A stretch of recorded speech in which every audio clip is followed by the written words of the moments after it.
Pregunta número 13. ¿Fue Jesús el creador de la institución de la Eucaristía? No lo fue, sino que la Eucaristía tal como la conocemos hoy es muy probablemente una interpretación propia de Pablo de Tarso de una cena más solemne de lo habitual, que quizás fuera de despedida por parte de Jesús, que intuía la gravedad del peligro que se le venía encima. Tratemos primero este punto. El mentor de Jesús, Juan Bautista, había sido degollado por el tetrarca de Galilea, Herodes Antipas. Este buscaba a Jesús para matarlo porque era tan peligroso políticamente, o para el orden público al menos, como su maestro. Lucas 13:31. Además, la acción contra el templo y su negativa civilina a pagar el tributo al César, Lucas 23:1-3, más la posible entrada mesiánica en Jerusalén, acompañado de sus seguidores galileos, lo había puesto en el punto de mira del gobernador de Judea, Poncio Pilato. La crítica histórico-filológica sostiene, por medio de un análisis serio de los pasajes evangélicos en los que aparece, Marcos 14, 22, 25, Mateo 26, 26, 29, Lucas 22, 14, 20, que esta cena no fue una cena pascual, sino en todo caso de despedida, como acabo de indicar, y que en ella Jesús no instituyó Eucaristía alguna. Debo desarrollar estos dos puntos. El primero, aunque Marcos y Mateo presentan los preparativos de la última cena como celebración de la Pascua, después en el propio relato de la cena, el único entre los 4 evangelistas que dice claramente que fue una cena pascual es Lucas. Cuando llegó la hora, se recostó Jesús a la mesa y los apóstoles con él, y les dijo: «Cuánto he deseado comer con vosotros esta Pascua antes de padecer, porque os digo que no la volveré a comer hasta que tenga su cumplimiento en el reino de Dios». 22, 14, 16. Tampoco Pablo, que 20 o 30 años antes que los evangelistas había escrito en su primera carta a los Corintios sobre la institución de la Eucaristía, dice expresamente que fuera una cena pascual, porque yo recibí del Señor lo que os transmití a vosotros, que el Señor Jesús, la noche en que iba a ser entregado, tomó pan, dio gracias, lo partió y dijo: «Esto es mi cuerpo», etc. 11, 23, 24. Citaré este texto más ampliamente luego. El cuarto evangelio no habla tampoco de cena pascual, sino que lo niega de modo expreso. Antes de la fiesta de la Pascua, sabiendo Jesús que había llegado su hora de pasar de este mundo al Padre, durante la cena se levanta de la mesa, se quita sus vestidos y tomando una toalla, se la ciñó. Luego echa agua en un lebrillo y se puso a lavar los pies de los discípulos y a secárselos con la toalla con la que estaba ceñido. 13:1-5. Es evidente que esa cena no pudo ser la celebración de la Pascua, porque Jesús murió un viernes, inmediatamente antes de la fiesta. Suponer que Jesús celebró la Pascua antes de tiempo porque sabía que iba a morir y que su muerte era un sacrificio que inauguraba una nueva alianza va en contra de todo lo que sabemos de Jesús, especialmente contra el sentido de su entrada triunfal y su purificación del templo, lo que lo enmarca entre muchos otros detalles más como un judío observante. En contra también de que esta cena fuera pascual, habla la práctica imposibilidad de que se considere como tal, si en ella no hubo cordero pascual, ni otros elementos necesarios. En efecto, en la presunta comida pascual que presentan los evangelistas faltan elementos claves de esa cena. No se habla del cordero ni de las fiestas amargas, esenciales en toda comida de Pascua. Ni se sigue el orden de las copas ya establecido en tiempos de Jesús, aunque lo sabemos por declaraciones de rabinos algo posteriores, de acciones propias de esa comida. Se ha señalado además que hay una probabilidad intrínseca en contra de la identificación de esta cena como pascual. Esta era una cena anual. Si Jesús hubiese instituido un recuerdo suyo solemne en una cena pascual, este acto habría dado lugar a una cena anual solemne cristiana, y no fue así. Además, los evangelistas, empezando con Marcos, se olvidan luego en absoluto para el resto del relato de la Pasión, que están narrando cosas que ocurren el día de Pascua. Parece entonces muy probable que la alusión a la última cena como comida pascual es un añadido de la tradición cristiana primitiva, contradicha por el Evangelio de Juan, motivada por una teología cada vez más común entre los cristianos, que hacía de Jesús y de su sacrificio en la cruz, el sustituto del sacrificio de la Pascua judía. Jesús, el Redentor, como Cordero de Dios, fue sacrificado de una vez por todas. Y así como la sangre del sacrificio del Cordero Pascual había liberado a los israelitas de perecer a manos del ángel en el éxodo de Egipto, del mismo modo la sangre de Cristo libera a la humanidad de perecer en las manos de Dios en el éxodo de la vida. Los seres humanos somos salvados por la sangre redentora del Cordero Divino. 1 Corintios 5:7. El segundo punto a aclarar es que Jesús no instituyó en ella Eucaristía alguna. Aparte de las dificultades intrínsecas de que un judío observante como Jesús instituyera un culto nuevo que suponía la eliminación de una función primaria del templo, la expiación de los pecados, es claro también que los testimonios sobre esa presunta institución son contradictorios. A.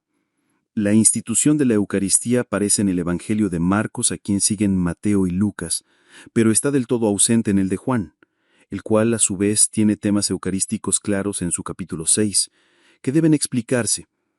B. Por otro lado, aunque el primer relato cronológicamente de la institución aparece en 1 Corintios 11, 23-25, obra probablemente de Pablo anterior al 58 DC, en el dibujo del cristianismo primitivo en obras muy posteriores como los Hechos de los Apóstoles y como la Doctrina de los 12 Apóstoles, o Didaque, compuesta entre los años 110 y 130, la Eucaristía no parece desempeñar papel alguno. Por ello hay que dudar al menos. Y aunque estemos acostumbrados a una respuesta positiva a la pregunta sobre la institución, desde el punto de vista de la historia y del conocimiento que tenemos de Jesús, es mucho más probable la respuesta negativa que la positiva. No parece que Jesús pudiera instituir la Eucaristía, al menos con las características de participación real, aunque misteriosa, de su cuerpo y de su sangre. Creo que es conveniente explicitar lo que acabo de decir. La institución de una Eucaristía tal como lo presentan Pablo y los evangelistas habría supuesto para Jesús una ruptura absoluta con todos los esquemas sacramentales del judaísmo que él profesaba. El judaísmo no tenía propiamente en el siglo I ninguna concepción parecida a la de sacramento, idea que desarrollarán más tarde los cristianos pasado el tiempo, pero sí la idea básica de que toda acción que conllevara el perdón, la gracia divina o la presencia divina había de hacerse en el templo y por medio de ritos ejecutados por los sacerdotes de la estirpe de Aarón y Sadoc. Además, en el judaísmo no cabía, ni cabe, ni por asomo, la idea de la comunión o ingestión del Dios, y la Eucaristía cristiana con su ingestión de vino y pan, como sangre y cuerpo de Cristo, se parece muchísimo a este concepto. Creo que el Jesús histórico no habría podido admitirlo.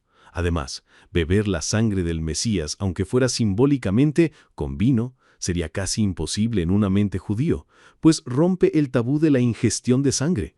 Y otro argumento de peso, si el Jesús de la historia jamás rompió los lazos con el judaísmo, ni se le ocurrió fundar religión nueva alguna, ¿cómo se iba a presentarse como prototipo de un Mesías judío, un Domingo de Ramos? Un poco más tarde, al día siguiente lunes, según Mateo y Lucas, purificar el templo con lo que afirmaba su validez absoluta como institución judía, y en la noche del jueves, instituir un rito que rompía con todo el sistema expiatorio y sacrificial del judaísmo y que, por si esto fuera poco, estaba construido contra el tabú de no ingerir sangre, como acabo de decir.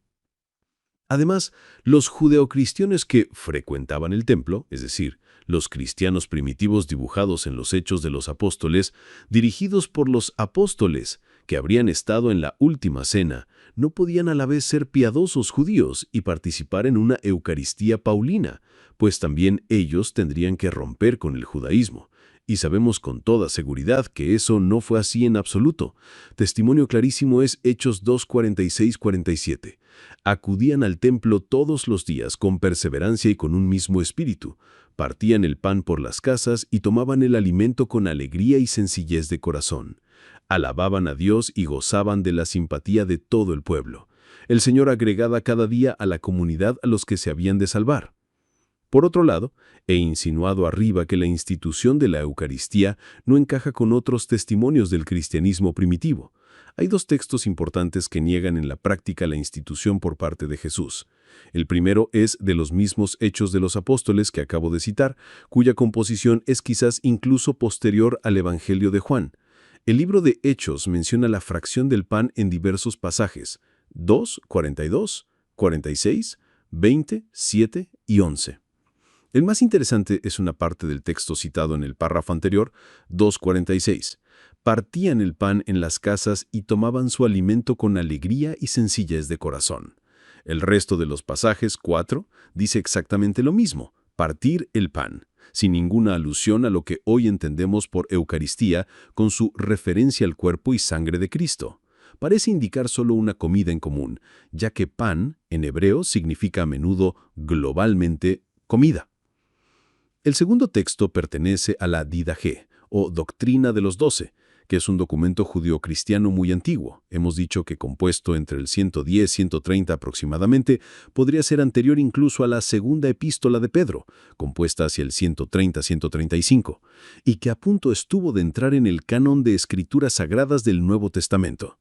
La Didaché menciona una liturgia judeocristiana primitiva que se llamaba Eucaristía, en los capítulos 9 y 10.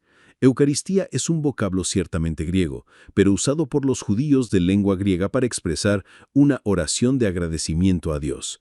Una Eucaristía judío-cristiana era una ceremonia parecidísima a una comida comunal judía en un día festivo, un sábado, por ejemplo, que constaba en primer lugar de una bendición sobre el vino como paso previo y anterior a la comida propiamente dicha, y de una bendición sobre el pan. Hemos dicho que este vocablo significa a veces todo tipo de alimento, que es el inicio de la comida propiamente tal. En el texto de la Didaché sobre esta Eucaristía hay oraciones de agradecimiento a Dios. Hay plegarias por la Iglesia donde se expresa el anhelo común en esos momentos de que se acabe el mundo cuanto antes y que venga el Señor Jesús. No hay mención alguna a la sangre y cuerpo de Jesús, ni a comunión alguna, tal como entendemos nosotros la Eucaristía después de leer a Pablo y el relato evangélico de su institución, en una tradición continua que sigue hasta hoy día. Por tanto, puede sostenerse que la Última Cena no tenía ninguna institución de la Eucaristía por parte de Jesús con obligación de repetirla como recuerdo de la muerte de éste. Esta explica perfectamente la falta de mención de esta en los Hechos de los Apóstoles y en la Didaché.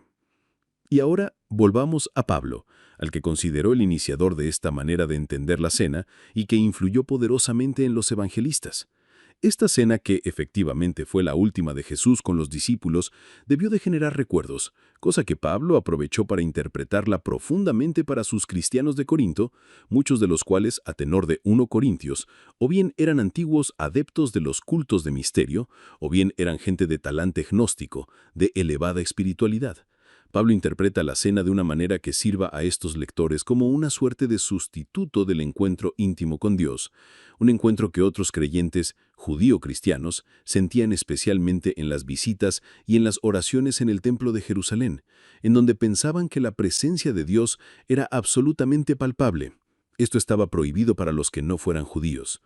Pablo habla 2 veces en 1 Corintios, capítulos 10 y 11 que cito a continuación, de la intimidad del creyente con la divinidad, en concreto con el Señor exaltado a los cielos. Es esta una idea que encaja bien con el concepto de cuerpo místico del Mesías, que son los creyentes. El Mesías pertenece al ámbito de lo divino después de su resurrección, y ante el Padre hace de abogado de sus fieles. Pablo les dice a sus cristianos de Corinto que él sabe, por revelación especial de ese Señor celestial a él mismo, que participar simbólicamente en esa cena, repitiendo de algún modo algunos de los mismos gestos que en ella se hicieron, tiene igual efecto de intimidad con ese Señor que sienten unos judíos en el templo de Jerusalén, o bien otros paganos cuando celebran comidas rituales presididas por una divinidad, donde la ingestión de los alimentos se entiende como una suerte de comunión con el Dios. Esto ocurría, por ejemplo, con las comidas de Anubis, con los ritos báquicos de las Ménades, quienes al menos una vez al año sentían una suerte de comunión con Dioniso o Baco cuando ingerían las carnes del cabrito desgarrado vivo en sus celebraciones orgiásticas. Que eso era así lo da a entender en el primero de los textos en los que Pablo menciona la cena eucarística, 1 Corintios 10, 16-21. ¿La copa de bendición que bendecimos no es comunión con la sangre de Cristo? ¿El pan que partimos no es comunión con el cuerpo de Cristo? No quiero que entréis en comunión con los demonios. No podéis beber de la copa del Señor y de la copa de los demonios. No podéis participar de la mesa del Señor y de la mesa de los demonios.